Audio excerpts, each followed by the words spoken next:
Iglesia Bautista Betel este día comparte con usted el sermón El discipulado para la batalla, predicación a cargo del pastor Felipe Alvarado Malpica. Deseamos que sea de bendición para su vida espiritual. Nuestro amante Padre Celestial, gracias Señor te damos por este día.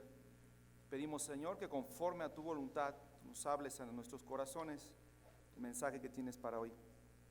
Señor, que toda nuestra vida sea para ti, para gloriarte, para glorificarte, para honrarte, y que todas las cosas, Padre, que hoy estén mal, Señor, tú puedas hacérnoslas saber, Señor, mediante tu palabra y limpiarnos de toda maldad. Padre, gracias por todo lo que somos y por todos los planes que tú tienes para nosotros en Cristo Jesús. Amén. Pues hermanos, ya estamos a punto de entrar a la mitad del libro de Josué. Vamos en el capítulo 11, son 24. Todavía nos queda mucho rato de Josué. Así es que yo los exhorto y los animo a que independientemente de las predicaciones que se van a seguir teniendo con nuestro hermano Priego, nuestro hermano Ramiro, nuestro hermano José Luis, ustedes lean el libro de Josué, porque de esa manera aventajan el sermón. Créanme que sí, ustedes van a entender muchas cosas por medio del Espíritu Santo. Y cuando escuchen el sermón, los sermones que vienen, van a ser muy fácil para ustedes de digerir las verdades divinas que el Señor tiene en este hermosísimo libro de batallas. ¿Y cuánto se asemeja este libro a nuestra vida? Todo. O sea, nuestra vida son una serie de batallas que estamos librando, como lo hemos dicho, hasta el cansancio. Y el capítulo 11 de Josué no es la excepción. Ahora vamos a ver cómo Josué ya enfrentó a la Alianza del Sur, ahora va a enfrentar a la Alianza del Norte, una batalla más fuerte, y sin embargo Josué sale triunfador una vez más por la mano del Señor. Así es que vamos a leer rápidamente el capítulo 11 hasta el verso 15 de Josué para poder entender el contexto en el cual nos vamos a desarrollar este sermón. Dice el verso 1: Cuando yo esto, Jabín, rey de Hazor, envió mensaje a Jobab, rey de Madón, al rey de Simrón, al rey de Akfat, y a los reyes que estaban en la región del norte, en las montañas, en el Arabá del sur de Cineret, en los llanos y en las regiones de Dor al occidente, y al cananeo que estaba al oriente y al occidente, al amorreo, al eteo, al fereceo, al jebuseo, en las montañas, y al heveo al pie de Hermón, en tierra de Mizpah. Estos salieron y con ellos todos sus ejércitos, mucha gente como la arena que está a la orilla del mar, en multitud, con muchísimos caballos y carros de guerra. Todos estos reyes se unieron y vinieron y acamparon unidos junto a las aguas de Merón para pelear contra Israel. Mas Jehová dijo a Josué una vez más: no tengas temor de ellos, porque mañana a esta hora yo entregaré a todos ellos muertos delante de Israel. Desjarretearás sus caballos y sus carros quemarás a fuego. Y Josué y toda la gente de guerra con él vino de repente contra ellos junto a las aguas de Merón, y los entregó Jehová en manos de Israel, y los hirieron y siguieron hasta Sidón la grande y hasta Misrefotmaim y hasta el llano de Mizpah al oriente, hiriéndolos hasta que no les dejaron ninguno. Y Josué hizo con ellos como Jehová le había mandado. Desjarretó sus caballos y sus carros quemó a fuego.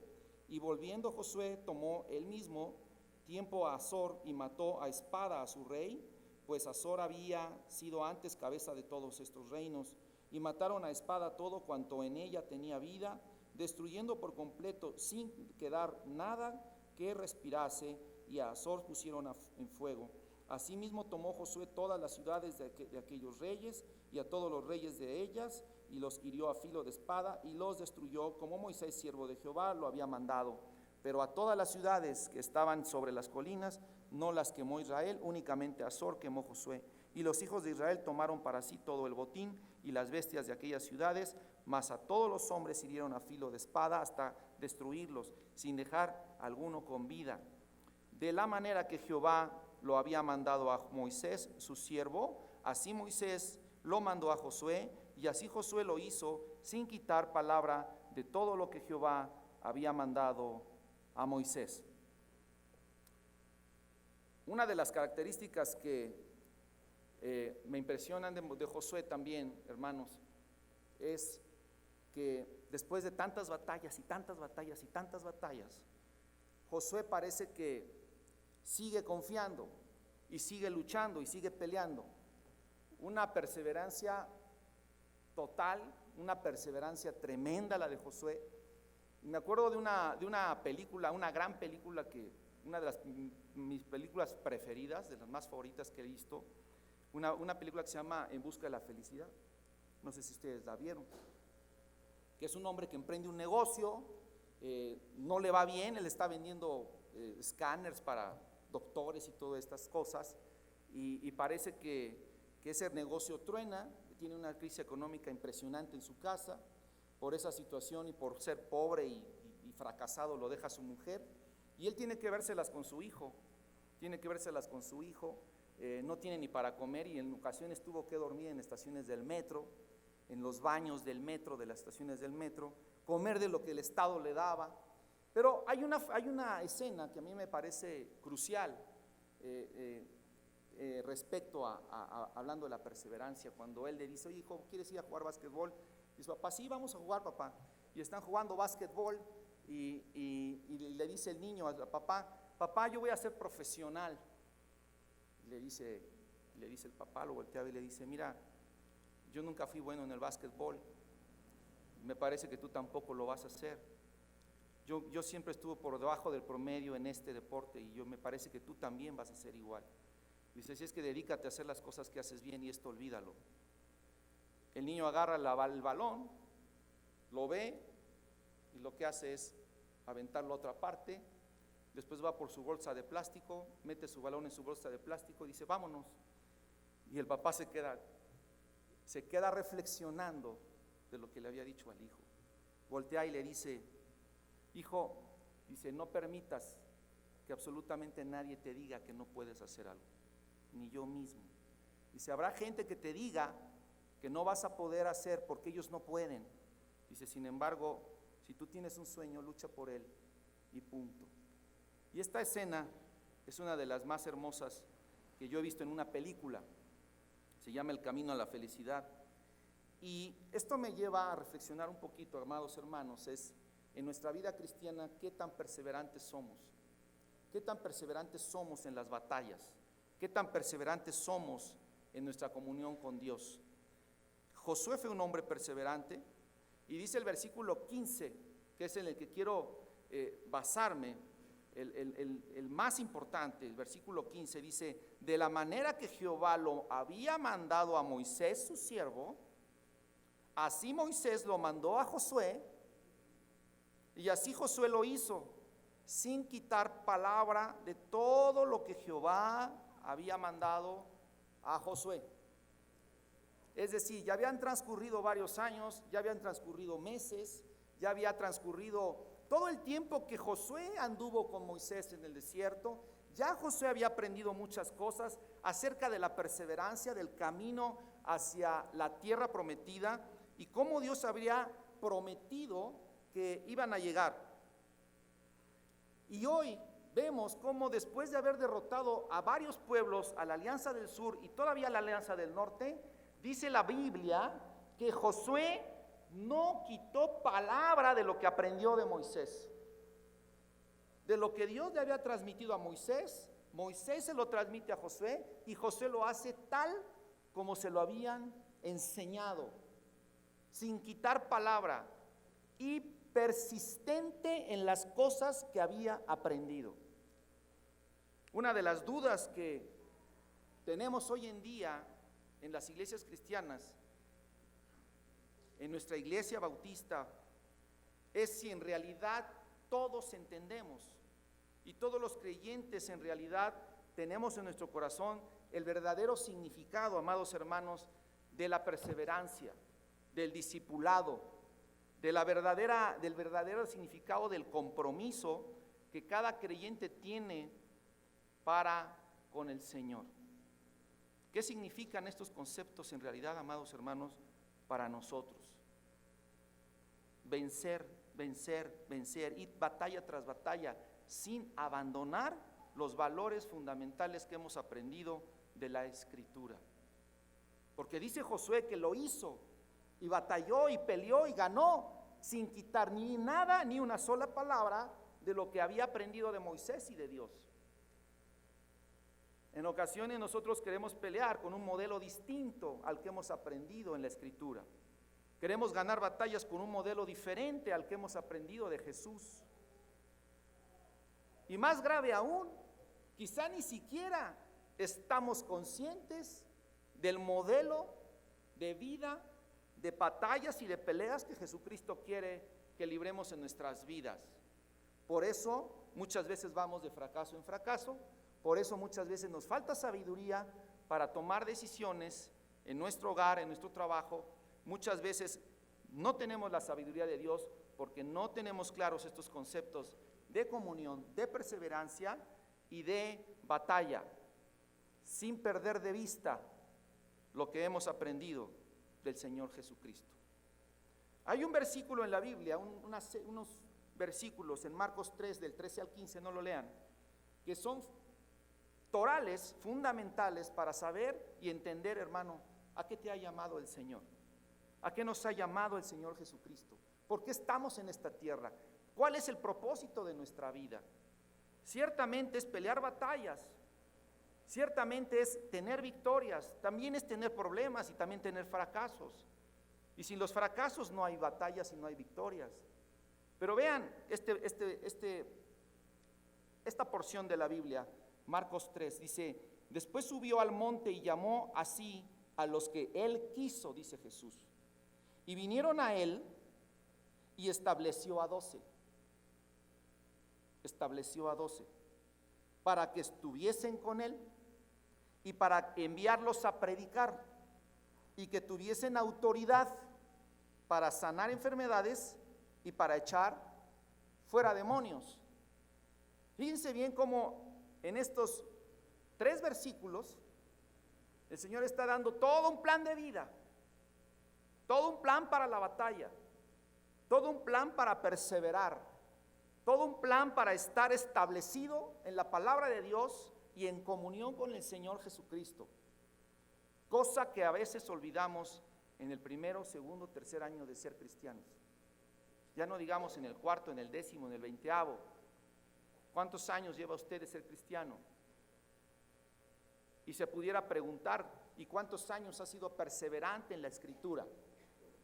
Y si se pudiera preguntar, ¿y cuántos años ha abandonado la perseverancia que el Señor Jesucristo le ha llamado para ganar las batallas?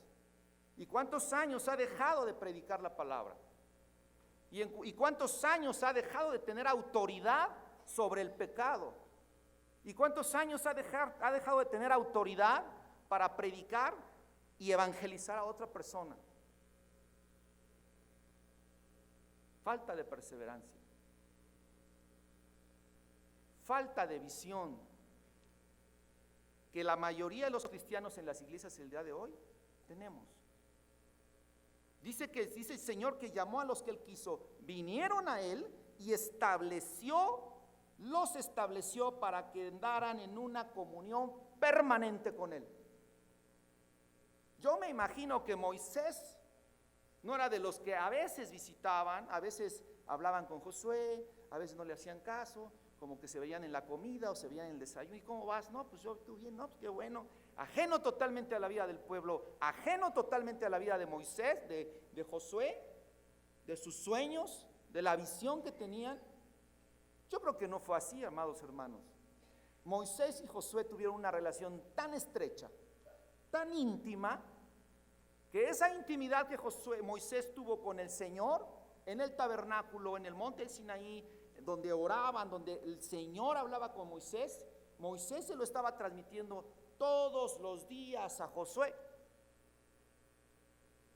Por eso el Señor escoge a Josué y dice: tú eres la persona indicada para llevar a mi pueblo a la tierra prometida. Por eso dice la Biblia que Josué no quitó ni una sola palabra de lo que aprendió de Moisés. Y Moisés no quitó ni una sola palabra de lo que aprendió de Dios. Él estableció comunión con Josué. Dice Éxodo 33:9, cuando Moisés entraba en el tabernáculo, la columna de nube descendía y se ponía a la puerta del tabernáculo, y Jehová hablaba con Moisés.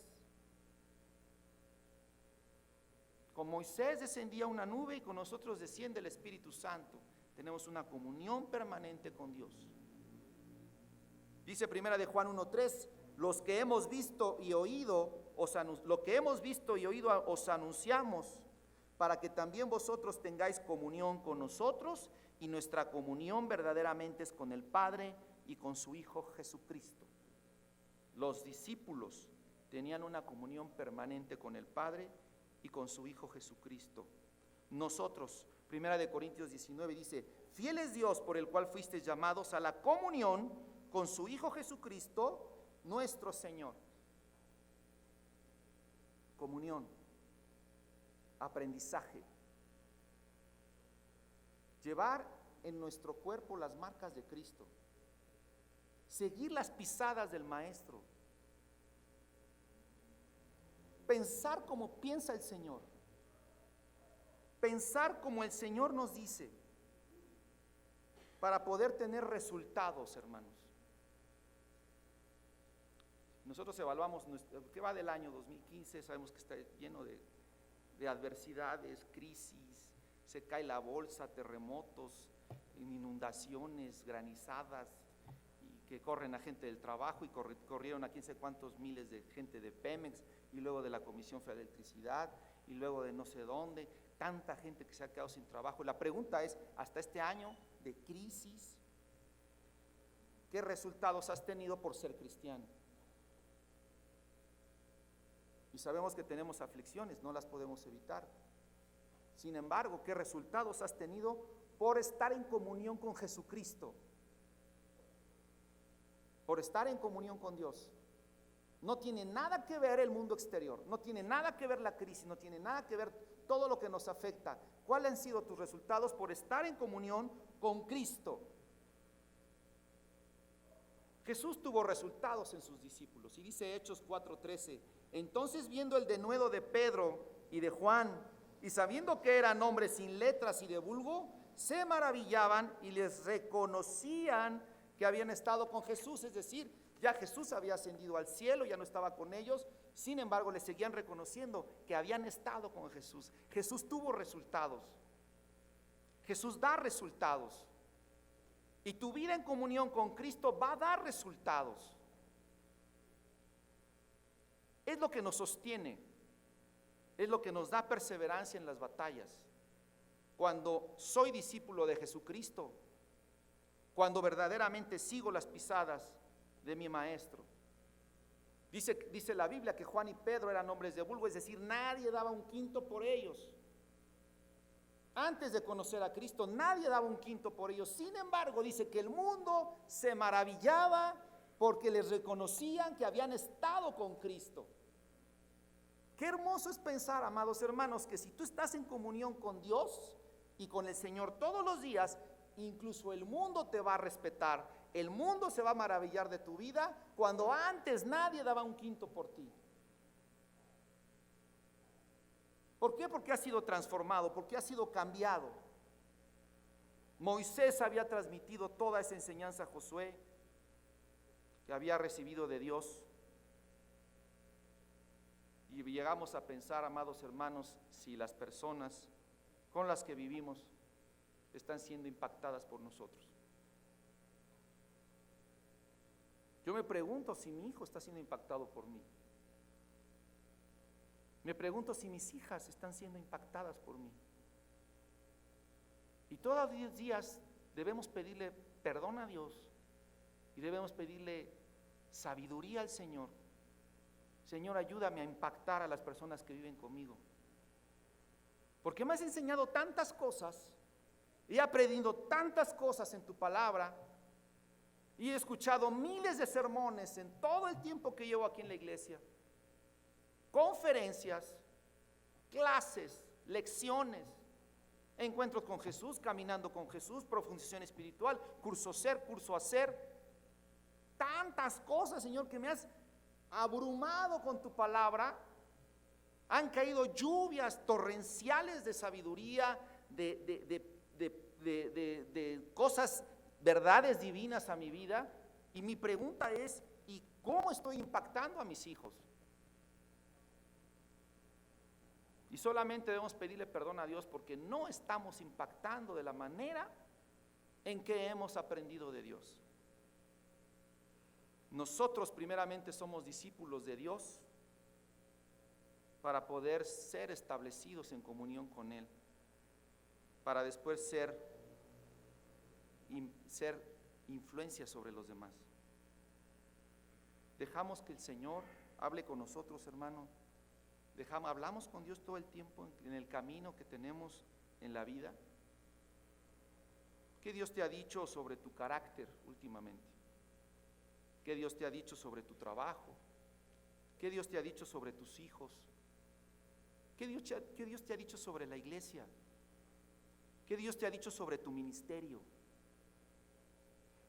Si no te ha dicho nada, si en los últimos meses no te ha dicho nada, y no ha habido algo extraordinario en tu vida en este año, que hayas hecho algo extraordinario, déjame decirte algo, hermano, no estás en comunión con Dios. Dios llamó a Josué para hacer algo extraordinario, a Moisés para hacer algo extraordinario, a los discípulos para hacer algo extraordinario, a Pablo para hacer algo extraordinario. Y a cada uno de nosotros nos llama el Señor para hacer algo extraordinario. No lo común y corriente, no lo que todos hacen. Por eso dice la Biblia que Dios los llamó, una vez los estableció en comunión con Él y luego los lanzó a predicar el Evangelio. Los lanzó a curar enfermos, los lanzó a ganar batallas como instrumentos de milicia. Y sabes, el mundo hoy está enfermo. El mundo está enfermo. Las familias están enfermas. Y nosotros no estamos haciendo nada extraordinario por eso. Hubo mucha gente que se convirtió el día del aniversario, hubo mucha gente que aceptó a Cristo en su corazón, sin embargo no estamos haciendo nada extraordinario por ellos. Sé que va a haber un desayuno evangelístico, ojalá todos podamos venir a servir a los 22 que van a venir. Hacer cosas extraordinarias que no hacemos, me incluyo. Lo grave es que no seas ni discípulo de Cristo y ni tampoco estés transfiriendo la vida de Jesús a otra persona. Eso es lo grave, que no haya fruto en tu vida. Y entonces estás dejando ganar la batalla a Satanás en tu vida y estás dejando que Satanás gane la batalla de otras personas que pueden conocer a Jesucristo por ti. ¿Y no será por eso, hermanos, que cada domingo no hay gente nueva?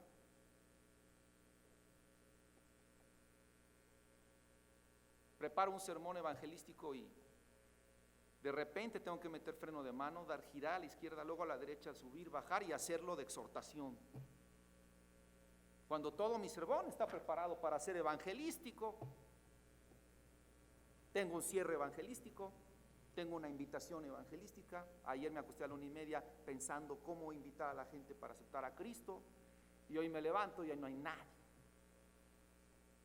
más que nosotros, pero qué bueno, porque nos sirve mucho reflexionar en esta parte. ¿Cuántas personas para Cristo hemos ganado en los últimos años? Un verdadero discípulo lleva fruto y lleva frutos. Para ser un discípulo, amados hermanos, hay que hacer lo que hizo Josué: renunciar absolutamente a todo lo que poseo y a todo lo que amo. A todo lo que poseo y a todo lo que amo, para simplemente dedicarme a una visión, cómo el Señor me quiere usar a mí. Yo sé que a ti no te va a usar para conquistar una tierra, a derrotar a un ejército, pero te va a usar para derrotar a huestes de maldad en tu hogar, en tu corazón, en tu mente. Dice Lucas 14:26, cuando el Señor dice que el que no aborrece padre, madre, hermanos, y una de las áreas que el Señor quiere tomar posesión en ti son tus relaciones personales. Me parece que muchos cristianos pierden la visión por sus relaciones personales, por con quienes se juntan, por con quienes están poniendo en primer lugar en su vida, sus amigos, sus parientes, su papá, su mamá, sus hijos, sus hermanos. En México tenemos la buena costumbre de ser muy unidos como familias, a veces. Pero la mala costumbre, amados hermanos, de que por ser familias tan unidas, muéganos, donde se ven todos los días, donde comen todos los días, desayunan todos los días con el abuelo, con la abuela, y no hay problema, todos así como enmuegados. Muchas veces eso no conviene en nuestra cultura mexicana del verdadero discipulado en Cristo Jesús. Ponemos por encima a nuestra familia que al Señor. Esa es la verdad. Es la verdad. Preferimos comprarle a un hijo el iPad que dar una ofrenda a la iglesia. Esa es la verdad. Preferimos comprar lujos en la casa que ofrendar en un programa de la iglesia que necesita. Esa es la verdad. Nuestra cultura mexicana nos hace pensar así, al revés de lo que dice la Biblia. Y algo más grave todavía, Dios está siempre por encima de tus metas y tus deseos personales, cosa que tampoco hacemos. Y nada más volteemos a ver la historia, cuánto nos parecemos a la historia del joven rico, ahí en Lucas 18. ¿Cuánto nos parecemos al joven rico? Señor, ¿qué haré para heredar la vida eterna? Esa es la primera pregunta que hacemos al Señor. ¿Y cómo obtengo la vida eterna? Pregunta válida, sí. ¿Un deseo válido? Por supuesto que sí. Nadie discute el deseo del joven rico de tener vida eterna. Qué bueno que lo preguntó. Así deberíamos de empezar todos con el Señor Jesús. ¿Y cómo tengo vida eterna, Señor? ¿Qué hago para tener la vida eterna? No, bendíceme, bendíceme, bendíceme. ¿Qué hago para tener la vida eterna? Dime qué hago. El asunto del joven rico es que se buscaba que Dios le confirmara que era bueno y que no necesitaba nada para heredar la vida eterna.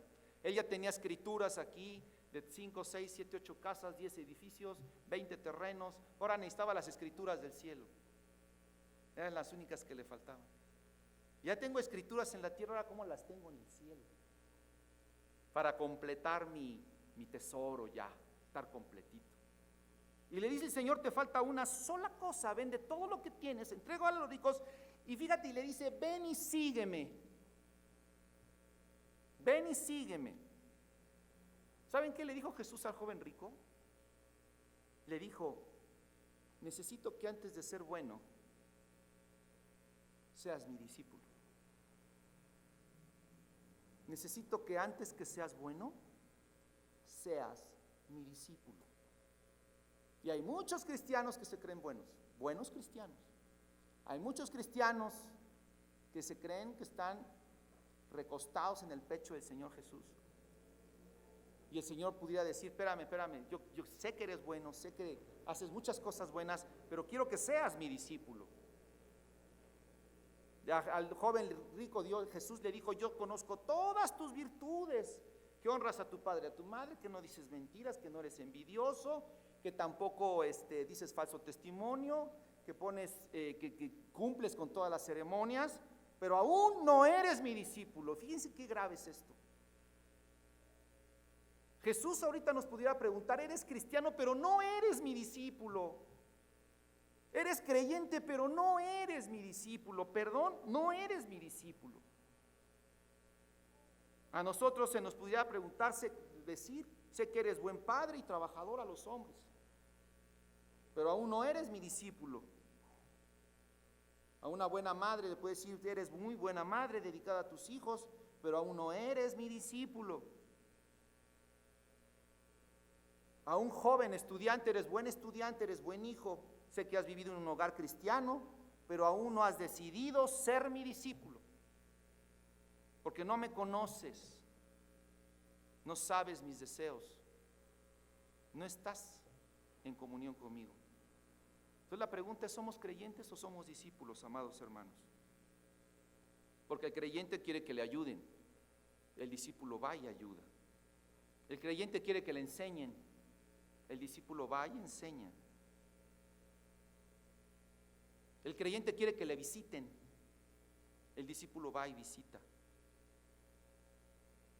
El creyente quiere que le prediquen, el discípulo va y predica. Felicito de veras a las hermanas que fueron con la hermana María Luisa al hospital, porque los planes de ellas eran ir esta semana. Yo hablé con la hermana Adriana y me dice: hermano, ¿qué cree? Todos mis familiares que quedaron de ir a ayudarme me abandonaron. No me digan, sí. ¿Sabe qué? Déjeme ver si las hermanas, conociendo su corazón, pueden adelantar los días en que van a ir y usted no se quede sola.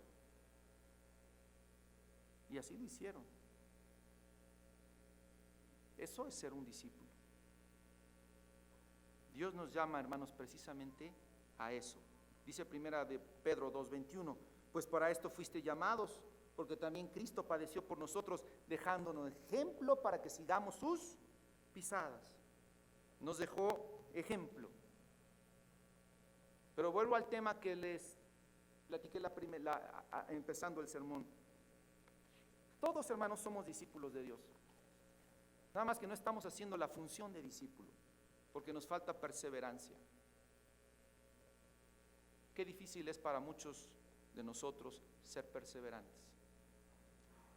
Y la Biblia nos da una orden y nos exhorta a ser perseverantes. Dice Juan 8:31, dijo entonces Jesús a los discípulos que habían creído en Él: si vosotros permanecéis en mi palabra, seréis verdaderamente mis discípulos. Santiago 1:25, mas el que mira atentamente a la perfecta ley, a la de la libertad, y persevera en ello, no siendo oidor olvidadizo, sino hacedor de la obra, este será bienaventurado en lo que hace. Perseverancia, perseverancia, perseverancia en la palabra, perseverancia en comunión con Dios, perseverancia en hacer las cosas. Nuestra cultura latina no nos ayuda, Quiero decirles algo que como latinos tenemos desventaja en esta situación, porque hasta cultural. México no gana, no pasa al quinto partido, ¿no? ¿O cuál es el que estamos siempre soñando? No soñamos, fíjense, no soñamos por ser campeones del mundo, soñamos por jugar el quinto partido. No lo jugamos nunca. Y vemos cómo una Argentina pierde el primer partido, pierde el segundo y pum, pum, pum, pum, pum, y llega a la final. México gana el primero, gana el segundo y se desinfló. ¿Qué nos pasó? ¿Quién sabe, hermano? ¿Saben qué? Así nos ha pasado en las misiones, así nos ha pasado en los discipulados, así nos ha pasado en las clases, así nos ha pasado en la asistencia a las clases. Entramos muy bien y nos caemos. ¿Cultural o qué pasa? Pero nosotros tenemos a Cristo en nuestro corazón y estamos establecidos en comunión con Él. Hace poco vi una conferencia de un colombiano japonés. ¿Cómo se llama este cuate? Por ahí la apunté, ya ni me acuerdo cómo se llama. Kenji o algo así. Y él decía que los japoneses tienen una frase, ya voy a acabar, que la disciplina tarde que temprano vencerá la inteligencia. La disciplina tarde que temprano vencerá la inteligencia. Decía un japonés, este hombre, Yokoi Kenji, decía él, a diferencia de lo que piensa todo el mundo, el japonés no es el hombre más inteligente. El secreto del éxito del japonés no es su inteligencia. No crean que les dan 6 cables, un transistor, un monitor y hacen un radio así nada más porque sí. No pudieran hacerlo. O les das 4 fierros, 5 cables y hacen una pantalla plana, curva, con 3D y no lo hacen en un instante. No son tan inteligentes para hacerlo rápido y ya. El secreto es su disciplina. Dice, si tú entras observarías un salón de niños de primaria en Japón, te pudieras dar cuenta que los niños de primaria, cuando entra un profesor al salón, lo primero que hacen es ponerse de pie. Les dicen siéntense, se sientan, y a partir de ahí no se oye un solo murmullo en la clase, hasta que el profesor diga que se pueden retirar del salón. Dice, y no son tan inteligentes como ustedes piensan, son disciplinados y perseverantes. Aquí, hermanos, a nuestros jóvenes de 20 años de la universidad tenemos que estarlos callando a cada rato. Cállate, cállate, a ver, siéntate bien. A cada rato. Y tienen 20 años. No los de Betel, porque si no ahorita llego a la clase y no voy a tener ni uno. No, los de aquí no. Él decía, el japonés es disciplinado, el latino es inteligente. Yo creo que sí, el mexicano es muy inteligente.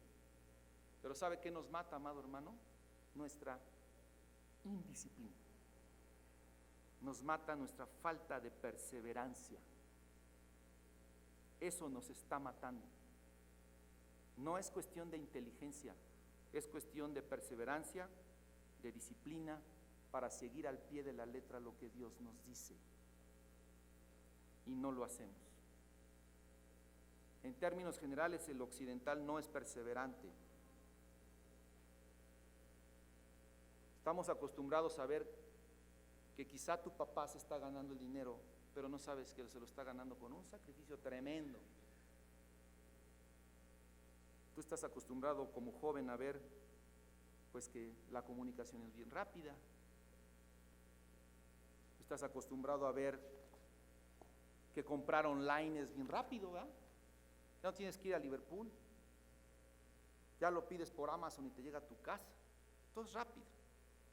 Estás acostumbrado a ver que las comidas ya son precocidas, en 5 minutos queda listo. Estás acostumbrado ya hasta el transporte, ya llegan a tu casa por ti por el Uber, ¿no? Aprietas un botón, ya llegó el Uber. ¿Cuál sacrificio? Ninguno. Ya la generación ya no hay sacrificio de nada, todo es fácil.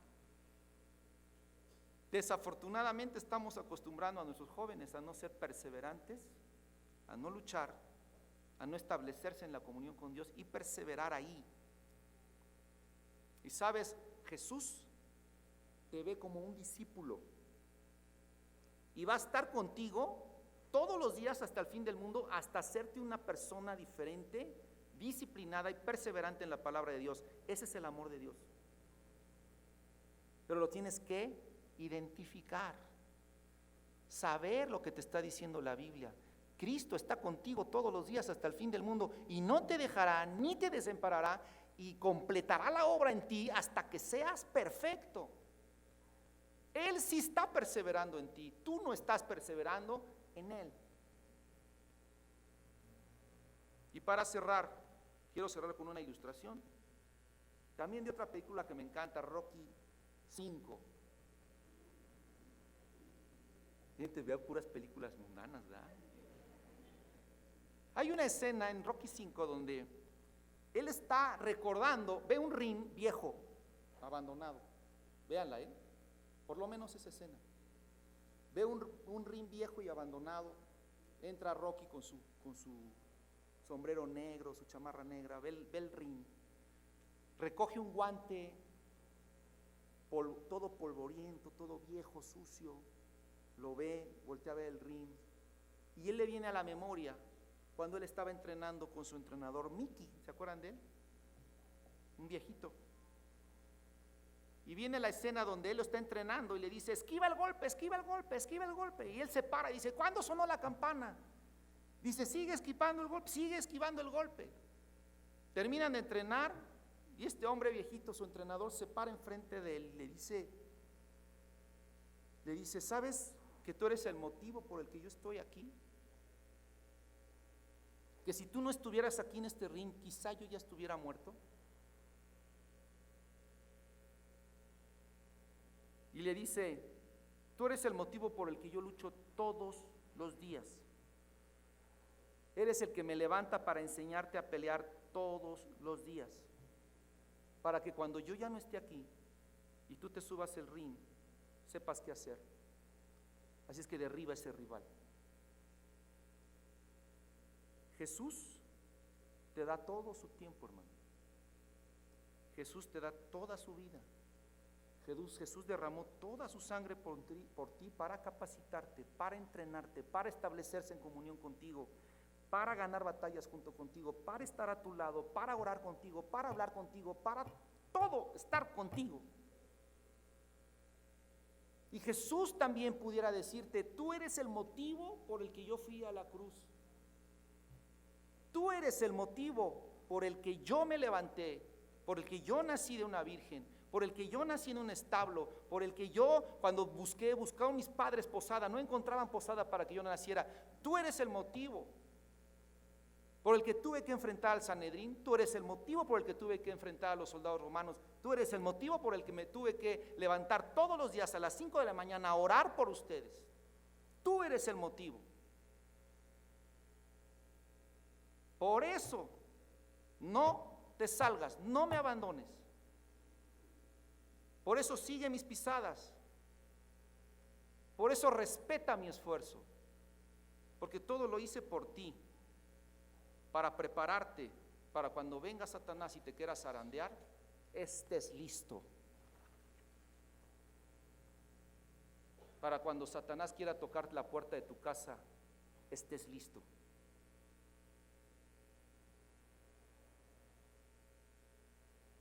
No tiene nada que ver la edad. Y si tú eres joven, el rey Usías tenía 16 años de edad cuando el pueblo lo hace rey. Y fue tal su vida espiritual, joven, que reinó durante 52 años. ¿Saben cuál fue la razón por la que Usías llegó a los 16 años a ser rey? ¿Sí saben por qué? Porque la Biblia dice que Usías hizo lo recto delante de Jehová conforme a todas las cosas que había hecho Amasías su padre. Usías llegó a ser rey a los 16 años porque vio el ejemplo de Amasías su padre. Queremos hijos consagrados, seamos padres que hacen lo bueno delante de Dios. Queremos hijos en los caminos de Dios, seamos padres que estén establecidos en comunión con Dios. Y si eres joven y tu papá no te ha dado buen ejemplo, porque te entiendo, quizá tu padre no te ha dado buen ejemplo, no es el padre que tú hubieras querido tener, tu papá no es el super padre que quizá hayas deseado elegir. Sin embargo, pues tu papá tampoco tuvo oportunidad quizá de conocer a Cristo, no luchó la buena batalla, no es perfecto, pero sabes que tienes un Padre que se llama Jesucristo, el cual es digno de ser imitado. Y dice la Biblia que es el obispo de nuestras almas, es tu pastor. Y él también te dice, ven, tu papá no es tan perfecto como hubiéramos querido que sea, ¿verdad? Ven, yo te doy el ejemplo. Y en la Biblia hay un ejemplo de un hombre que se llama Joás, que también llegó a ser rey de Jerusalén e hizo lo recto delante de Jehová, a pesar de que su padre Ocosías fue un idólatra mundano e infiel que hizo todo lo malo delante de los ojos de Dios. ¿Cómo entonces es que Joás llega a ser rey? Y luego ejemplo para todo el pueblo.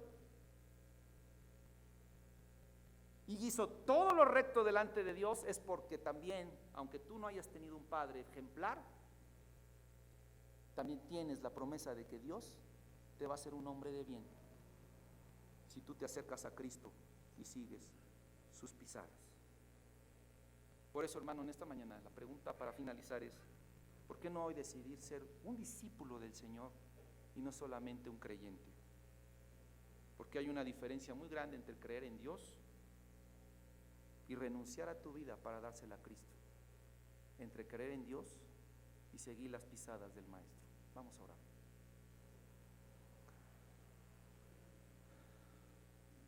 Nuestro Padre Celestial, esta mañana te damos muchas gracias, Señor, porque en tu palabra vemos cuántos ejemplos, Señor, de vidas que tú llamaste, de vidas que quisiste llamar, establecerlas en comunión contigo, mandarlas a predicar, a transformar el mundo, Señor. Gracias porque podemos ver la vida de Josué, de Moisés,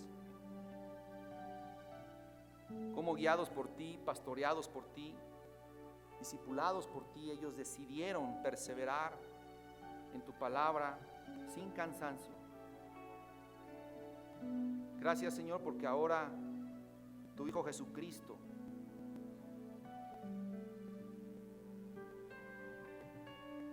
nos ha amado tanto que no hay palabras para describir el sacrificio que nuestro Redentor hizo para podernos establecer como discípulos suyos. Porque no hubiésemos podido ser sus discípulos si Él no hubiera ido a la cruz, si Él no hubiera sido azotado, si Él no hubiese sido maltratado, pero también si Él no hubiese callado la boca de aquellas personas que querían destruir su ministerio. No hubiese sido posible si Él no hubiera resucitado de la tumba y hubiera ascendido al cielo. No hubiese sido posible si su palabra no nos hubiese sido predicada para poder abrir nuestros ojos y sacarnos de las tinieblas a la luz admirable. Señor, perdónanos porque cuántas cosas hemos dejado de hacer. Porque el llamado que tú nos has hecho, Señor, hemos hecho oídos sordos y preferimos no ver, no atender, cuando tú lo que quieres, Señor, es que seamos discípulos perseverantes en todo lo que tú nos dices. Señor, perdónanos, perdona a nuestra iglesia, perdónanos a cada uno de nosotros, Señor, porque siervos malos y negligentes delante de ti somos. Pero qué hermoso es saber, Padre, que la sangre de tu Hijo amado Jesucristo nos perdona y nos vuelve a levantar y nos vuelve a establecer para decir: heme aquí, Señor, envíame a mí. Que cada uno de nosotros, Señor, por tu gracia y por tu misericordia, podamos entender esto en nuestros corazones y podamos corregir nuestro andar diario, nuestra vida cristiana, y poner en primer lugar tus cosas, Señor, antes que las de nuestra familia, antes que nuestras posesiones, antes que nuestro trabajo, antes que tantas cosas vanas, Señor, que sabemos que se destruyen con el tiempo, que no permanecen, y que lo que verdaderamente permanece no lo estamos atendiendo. Señor, perdónanos y ayúdanos a corregir esto en nuestras vidas, Señor. Todo esto, Padre, te lo pedimos en la gracia y en la misericordia de Jesucristo que tiene por nosotros, nuestro Señor y Salvador personal. Amén.